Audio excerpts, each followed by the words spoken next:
It is indeed a privilege to speak before this august gathering on behalf of the Indian employers, putting forth the industry's perspective on vital issues touching upon labor, employment, and social policies, which are critical to the economic and social development of the country.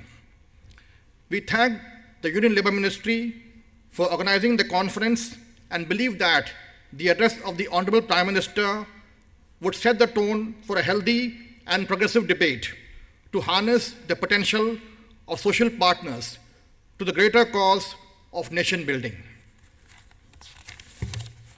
Sir, tripartism has been a glorious feature of this country. The maturity of leadership of social partners was evident during the peaceful and smooth transition of the economy. The issues which are before us today are challenging, but I'm sure your dynamic leadership and pragmatism will guide the country to a dawn of new hopes, prosperity, and peace. Today we are debating on labor policy reforms which are due for a long time, as the context in which they were framed has changed drastically.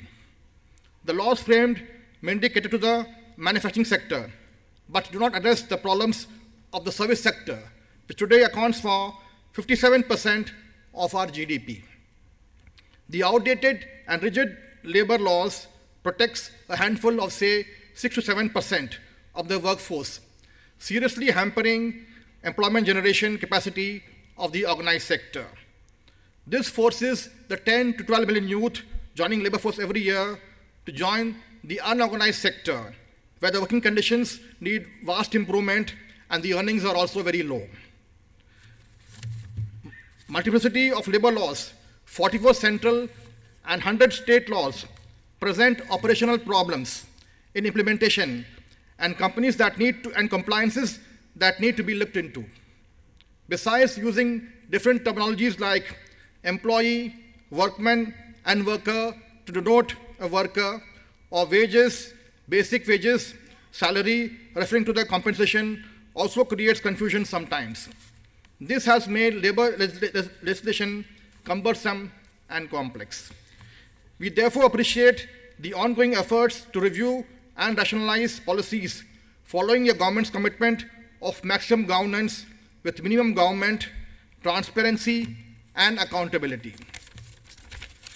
We compliment your government for initiating necessary changes in processes such as the Shram Suvidha portal, launched a few days back, simplifying and cutting down cumbersome and time-consuming paperwork and filing of multiple returns involved in 8 central laws. It will provide substantial relief to the MSMEs who, due to research crunch, can't hire skilled staff and are also subjected to the high-handedness of the inspectorate. We also compliment the government for launching today the National Career Service Portal. We welcome the 3 new draft bills, the Small Factories Bill 2014, the Labour Code on Wages Bill 2015, and the Labour Code on Industrial Relations Bill 2015. With some modifications, these legislations will benefit the small entrepreneurs. We suggest that a minimum threshold limit for factory is necessary to save the small cottage industries.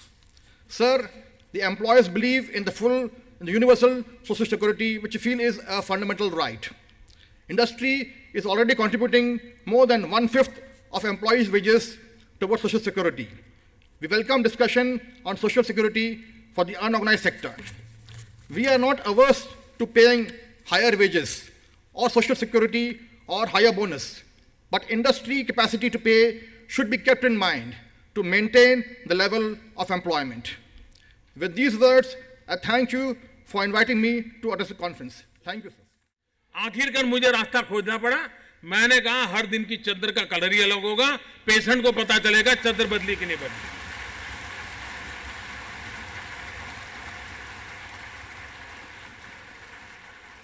हमारे देश के बड़े बड़े जो विद्वान लोग हैं वो मुझे सवाल करते रहते हैं, मोदी कुछ बड़ा ले आओ, बड़ा। बहुत सरकारें बड़ा बड़ा ले आई, मुझे तो मेरे गरीब के लिए जीना है, गरीब के लिए कुछ काम करना है, इसलिए मेरा दिमाग इसी में चलता रहता है।